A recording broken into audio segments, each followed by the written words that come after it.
हम लोग का चैप्टर चल रहा है chemical bonding and molecular structure. पिछले क्लास में आपको लेविस डॉट स्ट्रक्चर लिखना आपको बता दिया।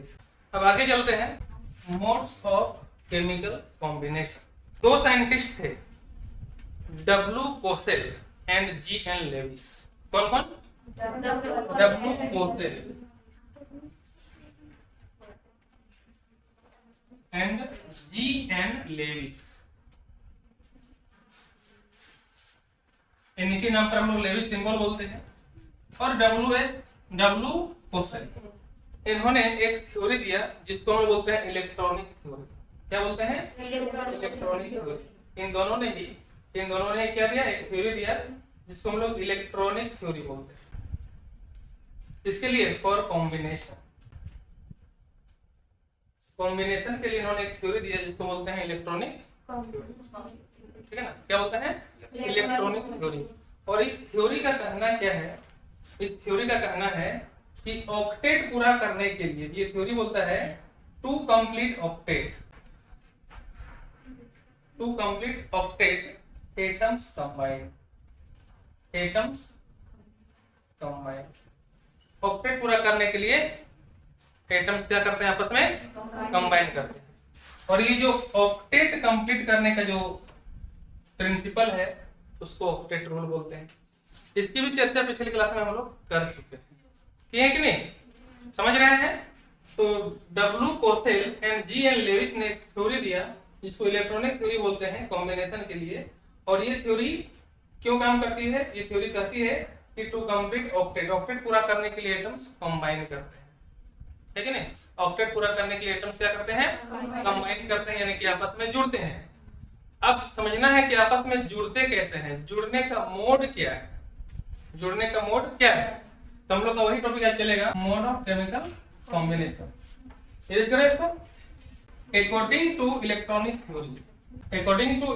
Theory there are two modes of chemical combination. Chemical combination के दो मोड है। कौन कौन सा मोड है? बाय आयोनिक बॉन्ड, और इसको इलेक्ट्रोवैलेंट बॉन्ड भी बोलते हैं। Electrovalent bond. और दूसरा को बोलते हैं हम लोग बाय कोवैलेंट बॉन्ड। दो मोड है केमिकल कॉम्बिनेशन का। एक है आयोनिक बॉन्ड, है ना, आयोनिक बॉन्ड के द्वारा, या फिर कोवैलेंट बॉन्ड के द्वारा। आयोनिक बॉन्ड का दूसरा नाम इलेक्ट्रोवैलेंट बॉन्ड भी है, उसको हम लोग इलेक्ट्रोवैलेंट बॉन्ड भी कहते हैं। अब समझना है डिटेल में कि ये होता क्या है, ठीक है? लिख लीजिए पहले। तो सबसे पहला वाला देखते हैं, कौन सा? Ionic bond. इसका दूसरा नाम क्या है? Electrovalent bond. It is the electrostatic force of attraction. यह वैद्युत आकर्षण बल होता है, इलेक्ट्रोस्टैटिक फोर्स ऑफ अट्रैक्शन होता है। फिर से देख लीजिए, it is the electrostatic force of attraction. यह इलेक्ट्रोस्टैटिक फोर्स होता है अट्रैक्शन का, जिसमें दो अपोजिटली चार्ज आयन जो होते हैं एक दूसरे से बंधे हुए रहते हैं, जुड़े हुए होते हैं, एक दूसरे को होल्ड किए रहते हैं, ठीक है? आगे लिखना है। तो आयनिक बॉन्ड जो बनता है कैसे बनता है? By complete transfer of one और मोर इलेक्ट्रॉन्स। एक या एक से अधिक इलेक्ट्रॉनों का कंप्लीट ट्रांसफर होता है। कंप्लीट ट्रांसफर मतलब एक एटम से दूसरा एटम में पूरी तरह चल जाता है। एक एटम से दूसरा एटम में पूरी तरह चल जाता है, from one atom to another, ठीक है ना? जो देता है, जो एटम इलेक्ट्रॉन को देता है वो बनाता है पॉजिटिव चार्ज, और जो लेता है वो बनाता है नेगेटिव चार्ज। और दोनों के बीच में एक अट्रैक्शन फोर्स लगता है जिसको बोलते हैं इलेक्ट्रोस्टैटिक फोर्स, और उसी बल से दोनों बंधे हुए होते हैं। और इस प्रकार के बॉन्ड को बोलते हैं आयनिक बॉन्ड या फिर इलेक्ट्रोवैलेंट बॉन्ड। आयनिक या फिर इलेक्ट्रोवैलेंट बॉन्ड क्यों बनता है? यह भी बनता है ऑक्टेट पूरा करने के लिए ही। किस लिए बनता है? ऑक्टेट पूरा करने के लिए, ठीक है ना? तो ये जो सिद्धांत आया है या फिर ये जो थ्योरी आया है वो ऑक्टेट रूल से ही आया है। किससे आया है? ऑक्टेट रूल से ही। अभी हम लोग एग्जांपल देकर के समझेंगे। देते हैं एग्जांपल, इरेज करें इसको। एग्जांपल देख लीजिए। NaCl का फॉर्मेशन कैसे होता है देख लीजिएगा। सोडियम, इसका अभी फिलहाल है 2 8 1 है ना। इसका वैलेंस शेल में कितना इलेक्ट्रॉन है? 1 इलेक्ट्रॉन, इसको बना दिए। दूसरा यहाँ पर है आपका क्लोरीन, इसका है 2 8 7, इसका वैलेंस शेल में कितने इलेक्ट्रॉन है? 7 इलेक्ट्रॉन है। 7 इलेक्ट्रॉन हो गया वैलेंस शेल में। इसका भी ऑक्टेट कंप्लीट नहीं है, इसका भी ऑक्टेट कंप्लीट नहीं है। अब ये क्या करेंगे, इलेक्ट्रॉन का कंप्लीट ट्रांसफर करेंगे। देखिए इसका वैलेंस शेल में 1 इलेक्ट्रॉन है, इसको चाहिए अभी 7 है ना। इसका वैलेंस शेल में 7 इलेक्ट्रॉन है, इसको चाहिए 1। अब इसके लिए 7 लेना मुश्किल है, 1 छोड़ना आसान है। अगर ये 1 छोड़ देता है तो ये देखिए अभी आखिरी शेल ये वाला है ना, अगर एक इसको हटा देगा तो आखिरी शेल ये वाला हो जाएगा, ये बन जाएगा वैलेंस शेल, तो इसमें ऑक्टेट पूरा हो जाएगा। और इसमें 7 है, इसमें अगर 1 मिल जाता है तो इसमें भी ऑक्टेट पूरा हो जाएगा। अब इसके लिए 1 छोड़ना आसान है, ये 1 छोड़ करके ऑक्टेट पूरा करेगा। अब इसके लिए 7 छोड़ना मुश्किल है, 1 लेकर के पूरा करना है ना। ये 7 छोड़ देगा तो भी ऑक्टेट पूरा हो जाएगा, लेकिन 7 छोड़ना मुश्किल है, इसके लिए 1 लेना आसान है। अब जैसे ही Na और Cl पास पास आएंगे तो ये क्या करेगा कि मेरा 1 इलेक्ट्रॉन खाली करना है ऑक्टेट पूरा करने के लिए, 1 इलेक्ट्रॉन को यहाँ दे देगा, कंप्लीटली दे देगा, मतलब अपने पास इसको जरा सा भी नहीं रखेगा, ये पूरी तरह से दे देगा। इसको बोलते हैं कंप्लीट ट्रांसफर। ये अपना एटम पूरी तरह से Cl को दे देगा। जब दे देगा तो क्या बनेगा, ये बना लेगा Na+, क्या बनेगा Na+, और Cl बनाएगा माइनस, है कि नहीं। इसका भी ऑक्टेट पूरा हो जाएगा, इसका 2 8 हो जाएगा, इसका 2 8 8 हो जाएगा, दोनों का ऑक्टेट हो गया कंप्लीट। अब दोनों बन गए हैं आयन, वो भी अपोजिटली चार्ज आयन। क्या बन गए हैं? Oppositely charge ion. तो इनके बीच में एक फोर्स लगेगा, एक अट्रैक्शन फोर्स लगेगा, ठीक है ना। इसको बोलेंगे इलेक्ट्रोस्टैटिक फोर्स। क्या बोलेंगे? इलेक्ट्रोस्टैटिक फोर्स, ठीक है ना। और इनसे जो बनेगा कंपाउंड वो कहलाएगा NaCl, जो कि कहलाएगा ionic compound. Ionic compound, ion के मेल से जो कंपाउंड बनते हैं या फिर आयन से जो कंपाउंड बनते हैं उनको बोलते हैं आयोनिक कंपाउंड, ठीक है। NaCl क्या है? Ionic compound. समझ में आ गया? है कि नहीं आया? हाँ, तो पहला हो गया formation of NaCl। Ionic bond के बारे में एक और जानकारी समझ लीजिए। आयोनिक बॉन्ड जो होता है ना वो नॉन डायरेक्शनल होता है। ये क्या होता है? Non directional. हाँ, इसका कोई डायरेक्शन नहीं होता है, ये कोई भी दिशा में लग सकता है, चारों दिशा में कहीं भी लिख सकता है। Na को किधर भी रखिए कोई दिक्कत नहीं है, ये नॉन डायरेक्शनल होता है ना।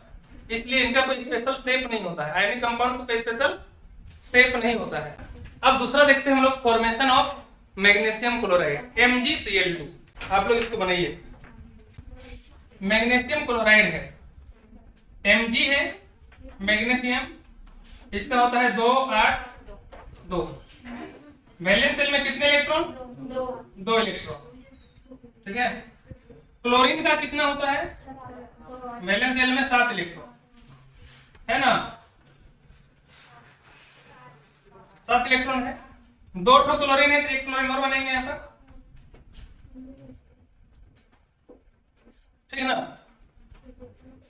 2 क्लोरीन इसलिए बना है कि देखिए इसके पास 2 इलेक्ट्रॉन है और ये 2 इलेक्ट्रॉन का त्याग करके ऑक्टेट पूरा करेगा, है कि नहीं। क्योंकि अभी ये 6 नहीं ले पाएगा, 6 लेना मुश्किल है, 2 छोड़ देना आसान है। तो 2 इलेक्ट्रॉन का त्याग करेगा, 1 इलेक्ट्रॉन यहाँ बना देते हैं, देखिए ना, इसको यहाँ बनाते हैं। तो 1 इलेक्ट्रॉन चला जाएगा इसमें और 1 चला जाएगा इसमें। 2 इलेक्ट्रॉन छोड़ रहा है तो लेने के लिए 2 क्लोरीन चाहिए, क्योंकि क्लोरीन का लेने की कैपेसिटी एक ही है ना। 2 8 7 होता है तो 1 ले सकता है, इसका भी 2 8 7 है, ये 1 ले सकता है। ये 2 छोड़ रहा है लेकिन ये ले सकता है 1 ही, इसलिए क्लोरीन का 2 एटम आता है, ठीक है। क्या बनता है इसके बाद? Mg2+ बनता है ना, और Cl- बनता है। लेकिन कैसे बनता है? 2 बनता है। तो हम क्या करते हैं, इसको हम यहाँ पर 2 कर देते हैं, कोई दिक्कत नहीं ना। अब इनके बीच में अट्रैक्शन फोर्स लगेगा, दोनों क्लोरीन और मैग्नीशियम का आयन के बीच में अट्रैक्शन फोर्स लगेगा, ठीक है। तो जो कंपाउंड बनेगा वो कहलाएगा MgCl2। और ये भी क्या है, आयोनिक कंपाउंड है। ये भी क्या है, आयोनिक कंपाउंड। कोई डाउट है किसी को? नहीं ना, समझ में आ गया आयोनिक कंपाउंड क्या होता है। अब हमें पढ़ना है दूसरा, कोवेलेंट बॉन्ड। कोवेलेंट बॉन्ड देखिए, the bond formed by mutual sharing of electrons between 2 or more atoms is called covalent bond। 2 atom या 2 से अधिक एटम के बीच आपस में म्यूचुअल शेयरिंग, म्यूचुअल शेयरिंग का मतलब होता है बराबर, दोनों में बराबर का अधिकार। इलेक्ट्रॉन का शेयरिंग हुआ, कंप्लीट ट्रांसफर नहीं हुआ। आयनिक बॉन्ड में कंप्लीट ट्रांसफर हुआ था ना, एक एटम दूसरा एटम को कंप्लीटली इलेक्ट्रॉन दे देता था। इसमें इसमें क्या होता है, इलेक्ट्रॉन का कंप्लीट ट्रांसफर नहीं होता है। इसमें एटम इलेक्ट्रॉन देता है लेकिन अपना अधिकार भी रखता है। इलेक्ट्रॉन देता है लेकिन अपना अधिकार भी रखता है। इसको बोलते हैं हम लोग म्यूचुअल शेयरिंग। मतलब इलेक्ट्रॉन हम दे रहे हैं, तुम भी दे रहे हो, दोनों में हम दोनों का अधिकार। साझा करना, इसको क्या बोलते हैं, साझा करना, ठीक है ना। साझा समझ रहे हैं ना, गांव देहात में साझा करता है खेत का, करता है ना खेत का साझा। इसमें क्या होता है, एक किसान दूसरे किसान को अपना खेत देता है और दोनों मिल करके फसल उपजाते हैं और उस फसल में दोनों का अधिकार होता है, दोनों आधा आधा बंटवारा करते हैं। इसको बोलते हैं साझा करना। तो यहाँ पर खेत का नहीं, इलेक्ट्रॉन का साझा हो रहा है। किसका साझा हो रहा है, इलेक्ट्रॉन का। देखिए किस प्रकार से, समझ लीजिए किस प्रकार से होता है। बात नहीं कीजिए ना पीछे वाले, बात बिल्कुल नहीं, समझिए कैसे साझा होता है। एग्जाम्पल से समझिए। पहला, formation of Cl2 molecule. Chlorine है, इसका वैलेंस शेल में कितना इलेक्ट्रॉन है, 7। 1 बोल 2 8 7 है कि नहीं। Yes sir. दूसरा क्लोरीन एटम, इसमें भी 7 है, 7 है, 2 8 7। अब इसको भी ऑक्टेट पूरा करना है, इसको भी ऑक्टेट पूरा करना है। दोनों ही आयोनिक बॉन्ड भी ऑक्टेट पूरा करने के लिए बनता है और कोवेलेंट बॉन्ड भी ऑक्टेट पूरा करने के लिए ही बनता है। पर चूंकि ये इलेक्ट्रॉन का आदान प्रदान करके, शेयरिंग करके, इलेक्ट्रॉन का शेयरिंग करके ऑक्टेट कंप्लीट करते हैं, इसलिए इसको हम लोग बोलते हैं इलेक्ट्रॉनिक थ्योरी। कौन सा बोलते हैं, इलेक्ट्रॉनिक थ्योरी। सब यहाँ पर देखिए, ये इलेक्ट्रॉन का मतलब शेयरिंग करके ऑक्टेट पूरा करेंगे। ये इलेक्ट्रॉन का शेयरिंग करके ऑक्टेट पूरा करेंगे। कैसे, देखिए इसके पास वैलेंस शेल में 7 है, इसके पास भी 7 है, इसको भी 8 चाहिए, इसको भी 8 चाहिए। ना तो ये दे सकता है, ना ही ये दे सकता है। दे सकता है दोनों, नहीं दे सकता है। उस समय ये दोनों एक नया उपाय निकालेंगे। क्या करेंगे, बोलेंगे कि ये 6 इलेक्ट्रॉन मेरा है, एक को हम बीच में रखते हैं, तुम्हारा अपना 6 रखो और एक को बीच में रखो, और इन दोनों में हम दोनों का अधिकार। दोनों क्लोरीन बोलेगा कि ये 2 तेरा भी है और ये 2 मेरा भी है। अब दोनों का घेरा में देख लीजिए, 8 8 हो गया। इसका भी घेरा में 2 2 4 2 6 2 8, इसका भी 2 2 4 2 6 2 8। अब दोनों का 8 8 इलेक्ट्रॉन पूरा हुआ, दोनों का ऑक्टेट कंप्लीट हुआ, दोनों ही संतुष्ट हो गए। इसको बोलते हैं म्यूचुअल शेयरिंग, मतलब दोनों का अधिकार, दोनों का अधिकार, ठीक है। अब ये जो बॉन्ड बना दोनों के बीच में, वो क्या कहलाएगा, कोवेलेंट बॉन्ड, ठीक है ना। इसको ऐसे लिख सकते हैं, डेट दे दीजिए, ये इसको बोलेंगे कोवेलेंट बॉन्ड। हाँ, फॉर्मेशन ऑफ H2O मॉलिक्यूल। दूसरा एग्जांपल देख लीजिए, फॉर्मेशन ऑफ H2O मॉलिक्यूल। यहाँ पर ध्यान दीजिए कैसे बनेगा ये। हाइड्रोजन का वैलेंस शेल में 1 इलेक्ट्रॉन, ऑक्सीजन का वैलेंस शेल में 6। क्या रे तुम लोग, 6 इलेक्ट्रॉन होता है, ठीक ना। अब इसको ऑक्टेट पूरा करने के लिए कितना इलेक्ट्रॉन चाहिए, 2 इलेक्ट्रॉन चाहिए। और इसको पूरा करने के लिए हाइड्रोजन ऑक्टेट पूरा नहीं करता है, हाइड्रोजन 2 पूरा करता है। उसमें वैलेंस सेल में कितना पूरा करता है? 2। हाइड्रोजन 2 ही पूरा करेगा। वो हीलियम के जैसा बनना चाहता है क्योंकि 8 पूरा कर ही नहीं सकता है ना। इसको 2 पूरा करना है। कितना पूरा करना है इसको? 2। और इसको 8 पूरा करना है। अब इसको 8 पूरा करने के लिए 2 चाहिए और इसको 2 पूरा करने के लिए 1 चाहिए। कितना चाहिए? 1 चाहिए। तो कैसे पूरा होगा? अब बोलिएगा कि सर ये दे भी तो सकता है। अगर ये दे देगा हाइड्रोजन तो इसके पास अपना कुछ भी नहीं बचेगा। बचेगा? नहीं बचेगा, इसलिए डोनेट नहीं करेगा, है ना। यहाँ पर आयनिक बॉन्ड नहीं बनेगा, कोवेलेंट बॉन्ड बनेगा। कैसे? देख लीजिए, ऑक्सीजन है, इसके पास हम बना देते हैं इसके इलेक्ट्रॉन, ठीक है, बना दिए। एक हाइड्रोजन को यहाँ रखते हैं, एक हाइड्रोजन को यहाँ रखते हैं, क्योंकि इसको 2 चाहिए तो 2 हाइड्रोजन आएगा साथ। इसको 2 इलेक्ट्रॉन चाहिए ना, तो 2 हाइड्रोजन आएगा। ये क्या करेगा? अपना एक इलेक्ट्रॉन को रख देगा बीचों बीच, ठीक है ना। तो उस समय ऑक्सीजन भी अपना इलेक्ट्रॉन को यहाँ पर रख देगा, ये भी फिर अपना इलेक्ट्रॉन को यहाँ रख देगा, हाइड्रोजन भी यहाँ पे रख देगा। अब क्या हो जाएगा कि ये जो यहाँ पे रखा है एक इलेक्ट्रॉन ऑक्सीजन यहाँ रखा है, इस सब में ऑक्सीजन का भी अधिकार होगा और इन दोनों में हाइड्रोजन का अधिकार होगा, इसका भी अधिकार होगा। हाइड्रोजन का 2 पूरा, इस हाइड्रोजन का भी 2 पूरा, इस ऑक्सीजन का 8 पूरा, ऑक्टेट पूरा हो गया सबका। बन गया कोवैलेंट बॉन्ड। क्या बन गया? Covalent bond. कोवैलेंट में यहाँ लिखा हुआ है कोवैलेंट, मतलब को मतलब शेयरिंग, साथ में, वैलेंट मतलब वैलेंसी। ये वैलेंसी वाले इलेक्ट्रॉनों का शेयरिंग करते हैं, इसलिए भी इसको बोलते हैं कोवैलेंट बॉन्ड। क्लियर है? हाँ, नीचे इरेज करें। देखिए आपको बता रहे थे कि ये डायरेक्शनल होता है। क्या होता है? डायरेक्शनल होता है। क्यों डायरेक्शनल होता है? ध्यान दीजिएगा, ये जो है ऑक्सीजन हाइड्रोजन इस डायरेक्शन में जाएगा, इस डायरेक्शन में जाएगा और दोनों के बीच में एक तो एंगल बनेगा 109.5 डिग्री का। इसका कहलाएगा बॉन्ड एंगल। क्या कहलाएगा? Bond angle. इसलिए ये जो होता है कोवैलेंट बॉन्ड डायरेक्शनल होता है। क्या होता है? Directional bond. इसका डायरेक्शन है इसके साथ इस डायरेक्शन में, इसके साथ इस डायरेक्शन में।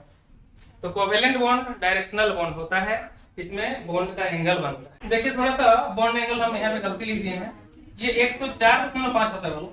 104। हाँ, 109 लिख दिया, 104.5। इरेज कर दें। देखिए दूसरा, तीसरा एग्जांपल देखिएगा, फॉर्मेशन ऑफ O2 मॉलिक्यूल। देखिए ये ऑक्सीजन का एटम हो गया, इसका वैलेंस सेल में कितना इलेक्ट्रॉन? 6। दूसरा ऑक्सीजन का एटम, इसका भी 6। अब इन दोनों को पूरा करना है ऑक्टेट। क्या पूरा करना है? ऑक्टेट। ना तो ये दे सकता है ना ही ये दे सकता है, तो इनके पास दूसरा तरीका बन जाता है, इलेक्ट्रॉन का म्यूचुअल शेयरिंग किया जाए। इलेक्ट्रॉनों का म्यूचुअल शेयरिंग किया जाए। तो कितने इलेक्ट्रॉन का म्यूचुअल शेयरिंग होगा? 2 का। हाँ, देख लीजिए, ये अपना अपना रखेगा 2 और बोलेगा 2 हम यहाँ रख देते हैं। ये भी अपना 2 रखेगा, 2 4 रखेगा और अपना 2 यहाँ रख देगा, और इनमें चारों में दोनों का अधिकार होगा। ये ठीक है ना। जब 2 इलेक्ट्रॉन शेयरिंग में थे तो सिंगल बॉन्ड बना था। अब यहाँ पर 4 इलेक्ट्रॉन शेयरिंग में है तो क्या बनेगा? Double bond. ऑक्सीजन ऑक्सीजन के बीच में डबल बॉन्ड बनेगा। क्या बनेगा? Double bond. ठीक है ना। यहाँ पर शेयरिंग में कितने इलेक्ट्रॉन है? 4। ठीक है। आप 4 इलेक्ट्रॉन बना के दिखाइए या फिर बॉन्ड बना के दिखाइए, कोई दिक्कत नहीं। तो देखिए पिछला दोनों एग्जांपल में सिंगल सिंगल बॉन्ड था, यहाँ पर बन गया डबल बॉन्ड। रूल देखिए, 2 इलेक्ट्रॉन शेयरिंग में होगा, क्या बनेगा? सिंगल बॉन्ड बनेगा। इसको भी लिख दीजिए कहीं पर। 4 इलेक्ट्रॉन रहेगा शेयरिंग में तो डबल बॉन्ड बनेगा।